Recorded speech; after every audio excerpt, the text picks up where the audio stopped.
另外，这个话题，这是那中华台南毛五星旗的庙，民进党立法委员王定宇拜伊在人面册表消息，讲新营有一间天后宫，看板写讲是台湾人民共产党，也有两岸一家亲的标语，升五星旗。怀疑讲这间庙是未输天公生的爷妈祖。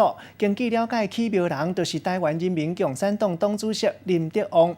公务局赶紧派人来查，发觉讲这间庙牵涉到违建，拜五会阁再来会勘一届。五星旗伫咧风中飞，但挂这面旗仔的所在无伫咧中国大陆，颠倒是伫咧台南新营的一间妈祖天后宫。遮毋若有五星旗，招牌顶悬阁写着台湾人民共产党，看起来也阁咧周边的宫庙内底有来挂习近平的相片，阁写着尊敬的总书记，甲大陆一统台湾的拜匾。我台湾真民主啊，是毋是啊？这来大陆早就失踪去啊。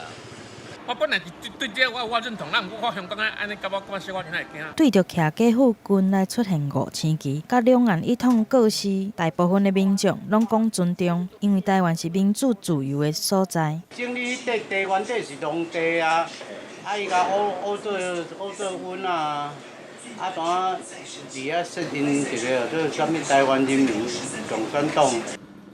根据了解，这间庙的土地原本是渔阮。今年3月才屯平，要做台湾人民共产党的党部。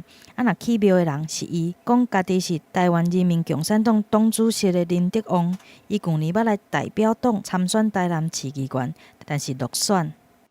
是目前我们查的这个结果是没有申请建筑执照。这间宫庙的风水其实是立委王定宇伫咧面册铺文，表讲是毋是有违建的问题。